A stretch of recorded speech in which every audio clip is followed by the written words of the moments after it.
ان دنوں مسرت بہت خوش رہنے لگی تھی اور وہ ان کو دیکھ دیکھ کر خوش ہوتی۔ پتا ہے محمل، بہت اچھے لوگ ہیں یہ۔ نعمان بھائی بھلے مانس انسان ہیں اور ان کا بیٹا تو بہت ہی خوبرو ہے۔ اللہ نے ہماری سن لی ہے، وہ ضرور ہم پر رحم کرے گا۔ وہ کبھی کبھی بیٹھ کر ان کو بتانے لگ جاتی تو وہ خاموشی سے مسکراہٹ دبائے سر جھکائے سب سنتی چلی جاتی۔ اب تو گھر کے کام بھی آرام سے کر دیتی، کچھ دن سے تائی کو جواب دینے بھی چھوڑ دیے تھے۔ پہلی بار اس زندان سے نکلنے کی کوئی امید جو بندی تھی۔ سدرا البتہ اسے اٹھتے بیٹھتے عجیب نظروں سے ضرور دیکھتی تھی۔ محمل پرواہ نہ کرتی، مگر اس روز تو حد ہی ہو گئی۔ وہ شام کی چائے ٹرالی دھکیلتی لان میں لائی تو سدرا نے ایک دم ہی اسے دیکھ کر منہ پھیر لیا، شاید ابھی تک ناراض ہے۔ اس نے سوچا اور پھر جیسے مداوا کرنے کے لیے سب سے پہلے سدرا کا کپ بنایا۔ سدرا آپی چائے، اور بڑی شائستگی سے مسکرا کر کپ بڑھایا۔ آپی، میں تمہاری آپی لگتی ہوں؟ سدرا نے کپ لیتے لیتے زور سے پٹخ دیا۔ گرم ابلتی چائے محمل کے گھٹنے پر گری، وہ بل بلا کر اٹھ کھڑی ہوئی، کپ گھاس پر جا گرا۔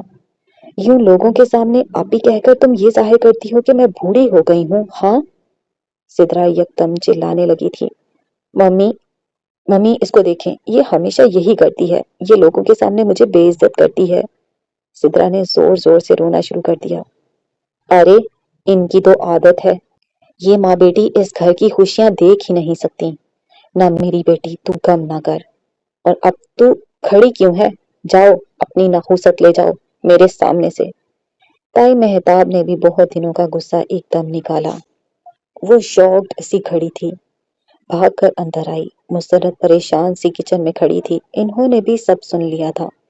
محمل کچھ کہے بغیر کمرے میں بند ہو گئی۔ اندازہ تو اسے ہو گیا تھا کہ تائی کا موڈ اس روز سے بیگم نعمان کی باتوں پہ خراب ہے، مگر وہ کچھ کہہ بھی نہیں رہی تھی۔ شاید اس بات پہ کہ وہ اب محمل کی ہونے والی سسرال تھی، ان سے کیا پنگا لینا۔ مگر رات میں ان کی یہ خوش فہمی بھی دور ہو گئی جب کچن میں اس نے تائی مہتاب کو مسرت سے کہتے سنا، ہم نے تو اسی روز نعمان بھائی لوگوں کو انکار کر دیا تھا، محمل کی کون سی شادی کی عمر ہے، ابھی گھر کی بڑی بیٹیاں بیٹھی ہیں، پہلے ان کی ہوگی، پھر کہیں محمل کا سوچیں گے۔ چائے آغا صاحب کے کمرے میں پہنچا دو، وہ رات کا کھانا نہیں کھائیں گے، اور ٹیبل لگا دو۔ وہ حکم صادر کر کے بے نیازی سے باہر چلی گئیں۔ کچن کے دروازے پہ دھواں دھواں چہرہ لیے کھڑی محمل پر بس ایک استضاحیہ نگاہ اچھالی تھی، جبکہ اندر نڈھال سی بمشکل کھڑی مسرت کو دیکھنا بھی گوارا نہ کیا تھا، جن کے دل پہ انہوں نے الٹ برچھی پھیر دی تھی۔ اسے نہیں پتا کیوں پر وہ رات کو دیر تک برآمدے کی سیڑھیوں پہ بیٹھی روتی رہی تھی۔ اندر سب سو رہے تھے، مسرت بھی سونے چلی گئی تھی۔ وہ پڑھائی کا بہانہ بنا کر باہر آئی تھی اور دیر سے یہیں بیٹھی خاموش آنسو بہا رہی تھی۔ کچی عمر کا پہلا خواب دیکھا تھا، وہ بھی ایسا کرچی کرچی ہوا تھا کہ رخ تک بلبلا اٹھی تھی۔ وہ اتنی ہرٹ ہوئی تھی کہ دل پھٹ رہا تھا۔ کوئی اتنا بھی ظالم ہو سکتا ہے جتنا تائی تھی، جتنا یہ سب لوگ تھے؟ اس کا دل چاہ رہا تھا ان سب بے خبر سوئے ہوں کے کمروں میں آگ لگا دے، یا چھری سے ان کی گردنیں کاٹ پھینکے، یا زہر دے کر سب کو مار دے، اور آخر میں خود بھی پھانک لے۔ نفرت، بہت شدید نفرت محسوس ہوتی تھی اپنے ان گھٹیا رشتہ داروں سے۔ اس کا دل چاہتا تھا وہ ان سب سے دور چلی جائے، جہاں اسے ان سب کی شکل بھی نظر نہ آئے۔ اور واقعی اب وہ چلی بھی جائے گی، اس نے سوچ لیا تھا۔ بس ایک بار اسے وہ اسکالرشپ مل جائے جس کے لیے اس نے برٹش ہائی کمیشن کے اعلان کے بعد اپلائی کیا تھا۔ بھلے گھر کے جو حالات ہوں، اس نے ایف ایس سی تک بورڈ کے ہر ایگزامز میں ٹاپ کیا تھا۔ F S C pre engineering میں ٹاپ کرنے کے باوجود اس کا انجینئرنگ کی طرف رجحان نہ تھا یا رہا نہ تھا، سو بی ایس سی میتھس میں ایڈمیشن لے لیا تھا، اور اسے امید تھی اب بھی وہی ٹاپ کرے گی، اور اگر اسکالرشپ مل جائے تو بہت آسانی سے اسے اس زندان سے چھٹکارا مل جائے گا۔ وہ آنسو ہتھیلی کی پشت سے رگڑتی اس سوچ میں گلتا تھی کہ کوئی اس کے سامنے آ کھڑا ہوا۔ وہ جوتے دیکھ کر چونکی اور بھیگا ہوا چہرہ اٹھایا۔ وسیم اس کے بالکل سامنے کھڑا تھا۔ وسیم بھائی؟ وہ کرنٹ کھا کر اٹھی اور 2 قدم پیچھے ہٹی۔ وہ تائی مہتاب کا تیسرے نمبر کا بیٹا تھا، فواد کا چھوٹا نکما نالائق اور آوارہ بھائی۔ اس وقت بھی وہ اپنی سرخ آنکھوں سے اسے گھور رہا تھا۔ جانے کب اچانک آ کر ادھر کھڑا ہو گیا تھا۔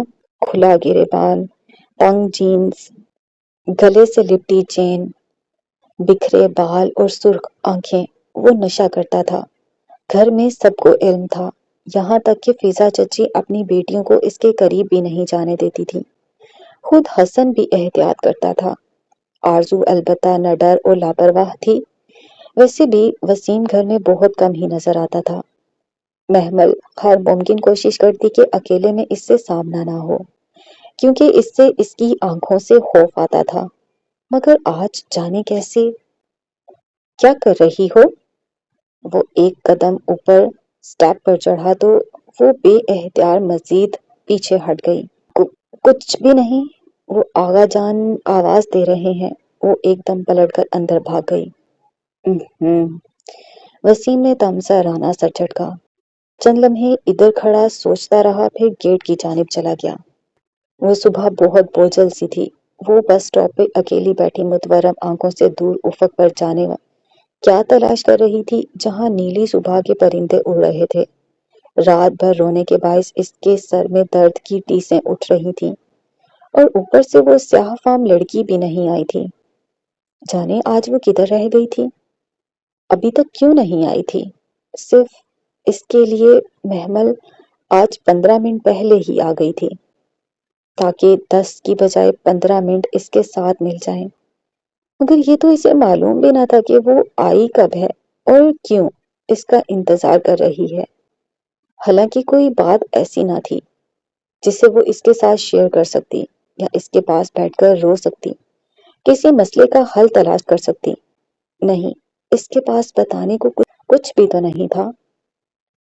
پھر بھی اسے اس کا انتظار تھا۔ وہ بار بار کلائی پہ بندھی رسٹ واچ دیکھتی۔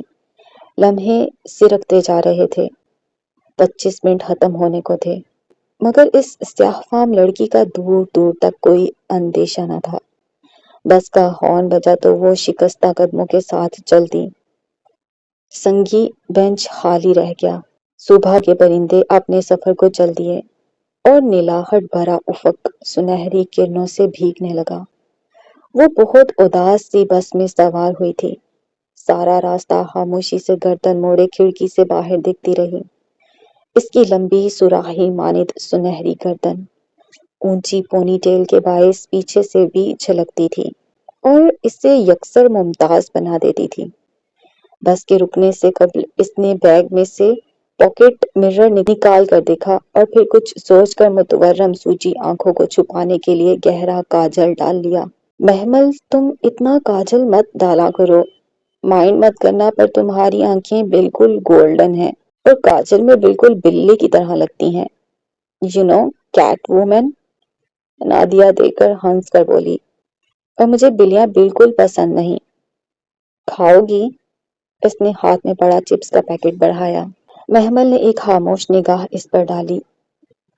اوہ نو تھینکس کہہ کر خاموشی سے سر جھکائے اپنی کتاب میں کچھ لکھنے لگی۔ سر جھکانے سے اس کی اونچی پونی ٹیل مزید اوپر اٹھ جاتی اور بھورے بال گردن پر گرتے دکھائی دینے لگتے۔ مائی پلیئر، نادیہ نے شانے اچکا کر پیکٹ واپس لے لیا۔ وہ خاموشی سے سر جھکائے کچھ لکھتی رہی۔ وہ لائبریری میں نادیہ کو کل تائی کے انکار والی بات بتانے آئی تھی، مگر اس کا طنز سن کر دل ایک دم سے ٹوٹ سا گیا تھا۔ بس چٹکی بھر میں اس نے محمل کی خوبصورت بادامی سنہری آنکھوں کو بلی سے مشابہت دے دی تھی۔ شاید اس لیے کہ عام سی صورت والی نادیہ جب محمل کے ساتھ چل رہی ہوتی تو بہت سے سر مڑ کر محمل کو ستائشی نظروں سے دیکھتے۔ دراز قد، سمارٹ لمبی گردن اور اونچی سنہری پونی ٹیل، وہ لڑکی جس کی آنکھیں دھوپ میں اور بھی زیادہ چمکتی تھی، پورے کالج میں پاپولر تھی۔ ایسے میں جب کاجل ڈال کر وہ مزید خوبصورت دکھتی تو نادیہ سے کبھی کبھار برداشت نہ ہوتا تھا، اور وہ ایسا ضرور کچھ کہہ دیتی جس سے محمل کا دل ٹوٹ جاتا۔ اب بھی وہ نادیہ اپنی بیسٹ فرینڈ کے پاس رونے آئی تھی، مگر نادیہ کے پاس پہلے اس کے دکھ سننے کی فرصت نہ تھی۔ وہ مسلسل اپنے کام میں مگن تھی، اور جب ذرا دیر کو فارغ ہوئی تو اس کا دل پھر کچھ ایسا توڑا کہ وہ کچھ کہہ ہی نہ سکی۔ ہاں، تم کچھ بتا رہی تھی؟ وہ چپس کا پیکٹ کتاب کی اوٹ میں لیے مسلسل چپس نکال کر کتر رہی تھی۔ تائی اماں کی کوئی بات تھی شاید۔ نہیں، کوئی بات نہیں تھی۔ اچھا، مجھے لگا۔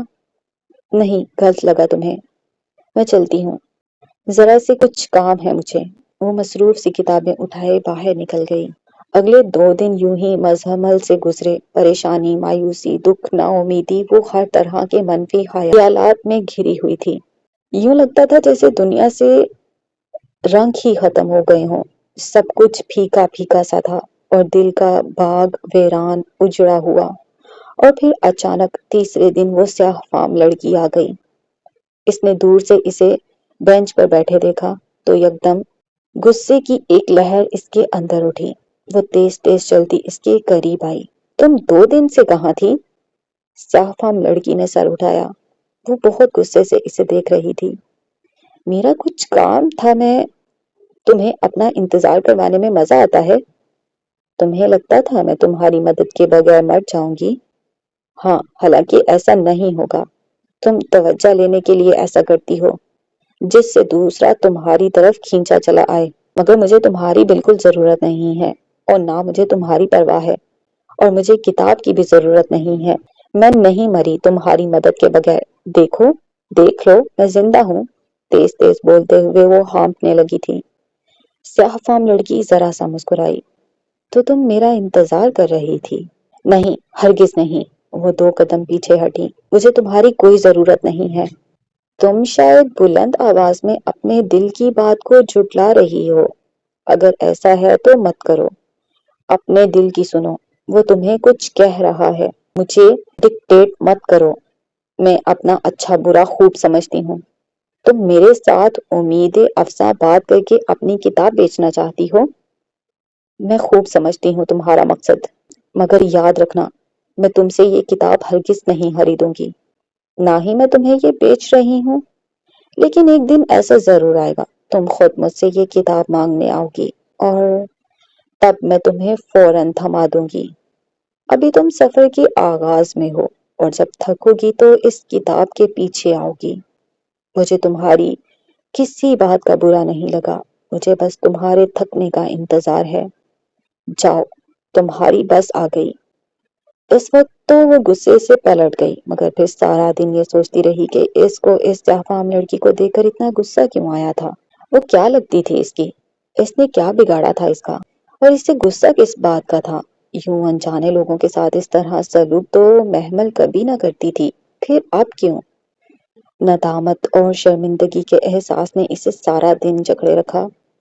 وہ کچن کے سارے کام بے دلی سے نپٹا رہی تھی، پڑھائی بھی ٹھیک سے نہ کر سکی، پیپرز ہو رہے تھے، اب بھی اس کے پاس پڑھنے کو بہت کچھ تھا، مگر سارا دن احساس جرم اسے اندر سے کچوکے لگا رہا تھا۔ اور رات کو جب اچانک رضیہ پھپھو کی آمد کا شور اٹھا تو وہ بہت بے دلی کے ساتھ ڈرائنگ روم میں آئی۔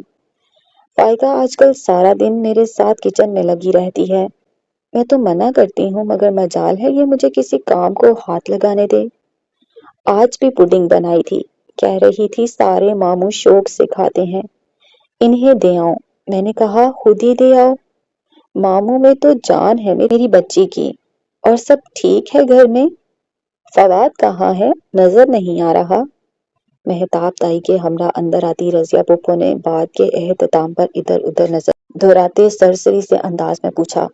فواد نہ نظر آیا، مگر محمل پہ نظر پڑی تو چہرے پر ناگواری کے تاثرات چھا گئے، شاید اس بات پہ کہ ان کے آخری بات پر وہ استہزائیہ مسکرائی تھی۔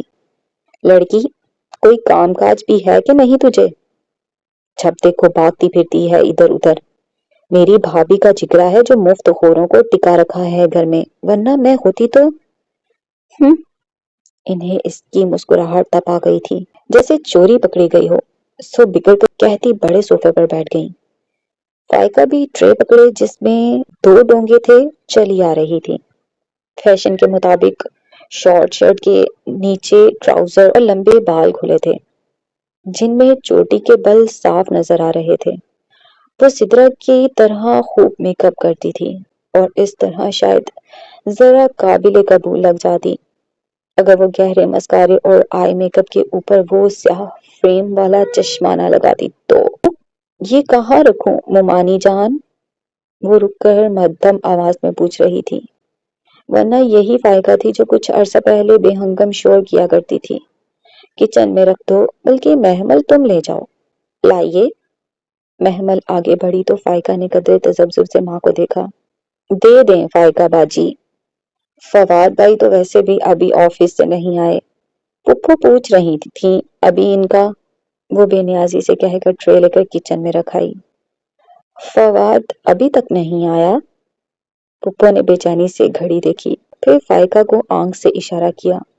وہ فوراً مہتاب تائی کے بالکل مقابل صوفے پر مؤدب ہو کر بیٹھ گئی۔ ہاں کچھ کام تھا شاید۔ اور تم ٹھیک ہو؟ تائی ریموٹ اٹھا کر چینل بدل رہی تھی، انداز میں عجب شان بے نیازی تھی۔ جن کے فواد جیسے بیٹے ہوں، ان پر بیٹیوں کی مائیں یوں ہی مکھیوں کی طرح بن بنایا کرتی ہیں۔ وہ رضیہ پھپھو کے اطوار خوب سمجھتی تھی۔ یہ پڈنگ فائقہ باجی نے بنائی ہے پھپھو؟ وہ واپس آ کر سامنے صوفے پہ ٹانگ رکھ کر بیٹھ گئی۔ وہی کرتا جینز، گلے میں مفلر کی طرح لپٹا دوپٹہ، پونی ٹیل، یہ اس کا محسوس انداز تھا۔ ہاں تو اور نہیں تو کیا؟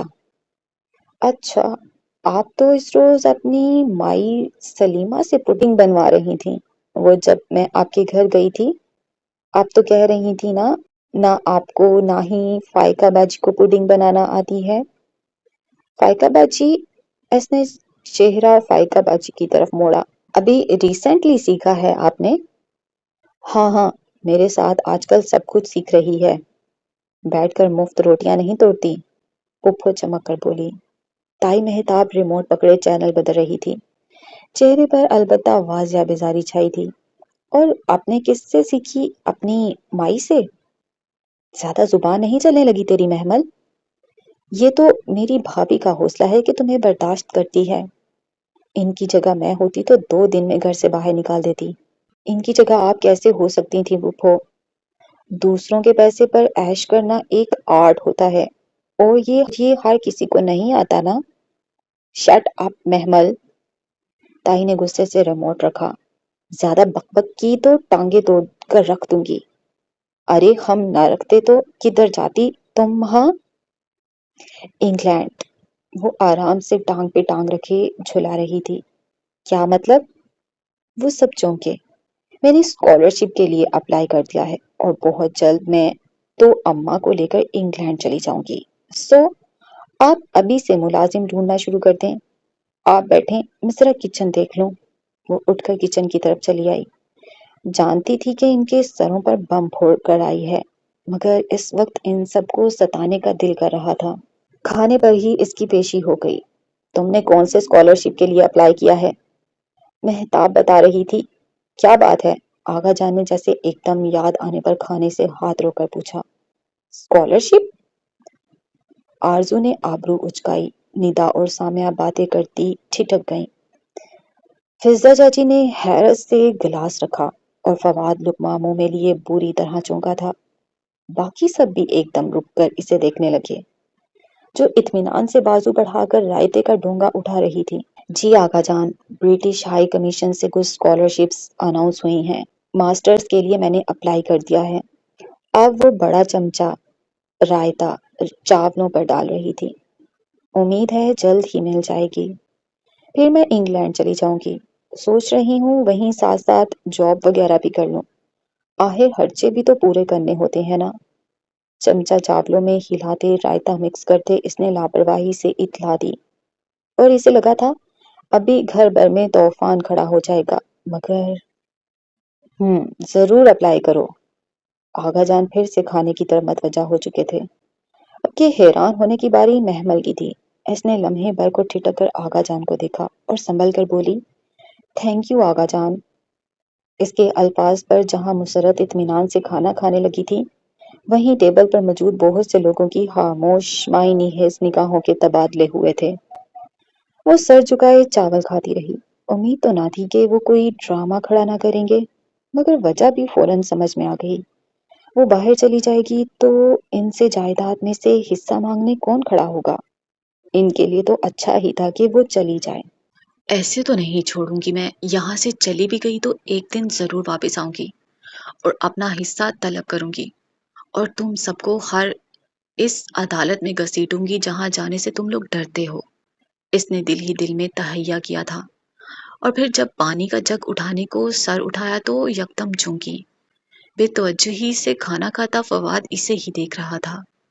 اسے سر اٹھاتا دیکھ کر فوراً اپنی پلیٹ پر جھک گیا، اور بعد میں کتنا ہی پپھو نے میری فائقہ نے پڈنگ بنائی کہہ کر روکنا چاہا پر وہ رکا نہیں، اور کرسی دھکیل کر اٹھ کھڑا ہوا۔ مجھے کام ہے، چلتا ہوں۔ ہاں بیٹا تم کام کرو، مہتاب نے بھی فوراً اس کی تائید کی تھی۔ ادھر پپھو ہائیں ہائیں کرتی رہ گئیں، اور وہ لمبے لمبے ڈگ بھرتا باہر چلا گیا۔ محمل کا دل یکدم اداس سا ہو گیا تھا، نہ جانے کیوں۔ دور بینچ پہ بیٹھی سیاہ فام لڑکی کو دیکھ کر اس کے پاؤں میں تیزی آ گئی۔ وہ سبک رفتاری سے چلتی بینچ کے قریب آئی۔ Good morning. سیاہ فام لڑکی نے چونک کر سر اٹھایا اور پھر ذرا سا مسکرائی۔ Good morning to you too. وہ اسی طرح کتاب کے کنارے پر ہاتھ جمائے بیٹھی تھی۔ میں دراصل، محمل ذرا سا متذبذب سی ساتھ بیٹھی، مجھے کل کے رویے پر شرمندگی ہے۔ میں کبھی بھی اتنا روڈ نہیں ہوتی، اور جانے دو، مجھے برا نہیں لگا۔ نہیں، I am sorry, I really very sorry. میں کچھ پریشان تھی۔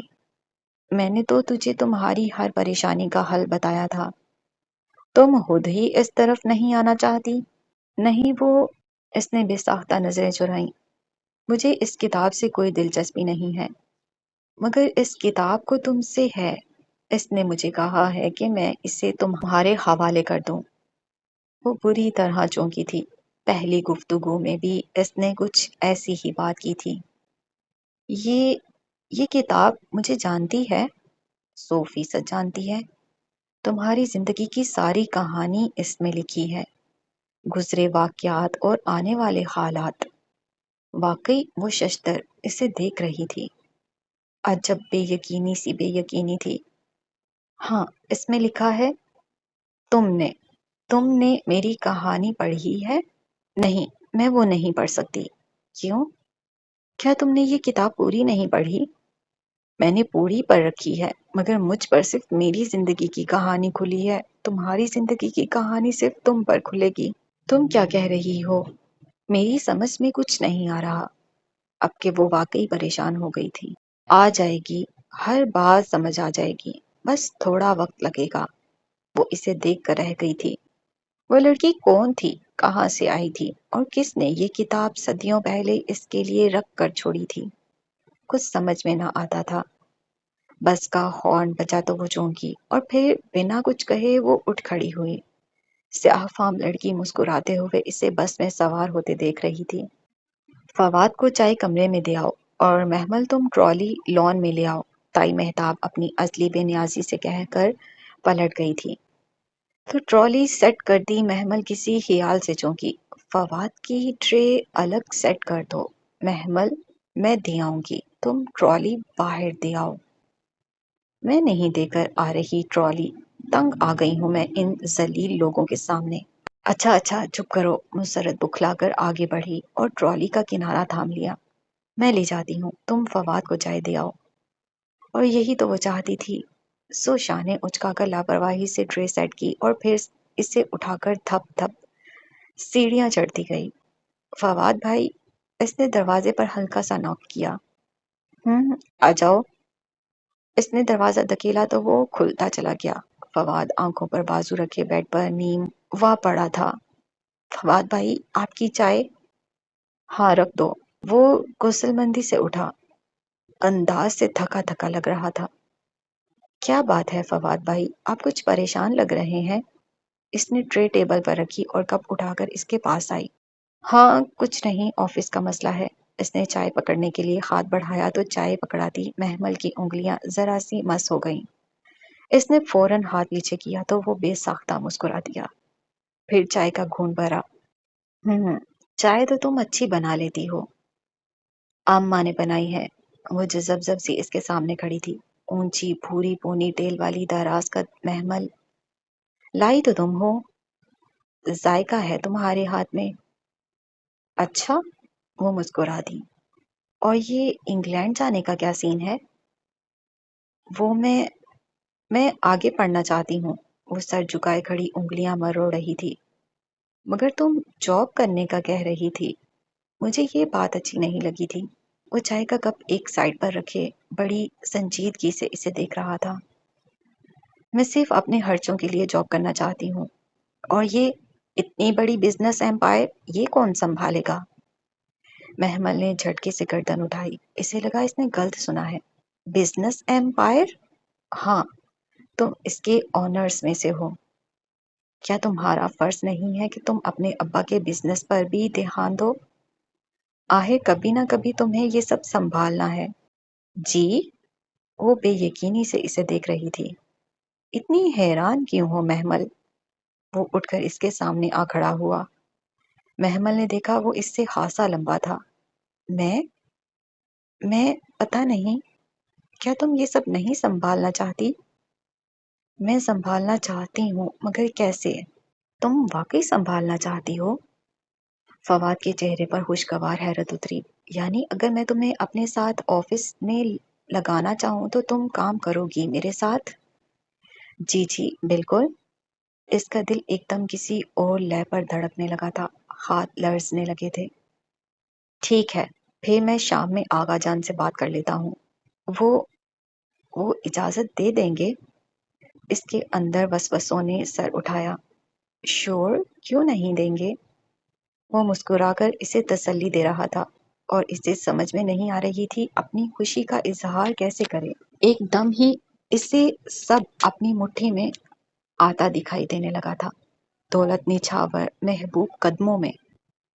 اب اسے اس سیاہ فام لڑکی کی کتاب کی ہرگز ضرورت نہ تھی۔ وہ ہواؤں میں اتر واپس اپنے کمرے میں آئی تھی، اور پھر رات میں جب فواد نے آغا جان کے سامنے اسے اپنے ساتھ کام پر لگانے کی تجویز پیش کی تھی تو سب سے پہلے حسن نے پہلو بدلا تھا۔ اس کی کیا ضرورت ہے فواد؟ محمل کو ابھی اپنی پڑھائی پر توجہ دینی چاہیے۔ وہ ناگواری سے بولا تو محمل کو واضح برا لگا تھا۔ شکر تھا خاندان کی عورتیں وہاں نہ تھیں، نہیں تو طوفان ہی آ جاتا۔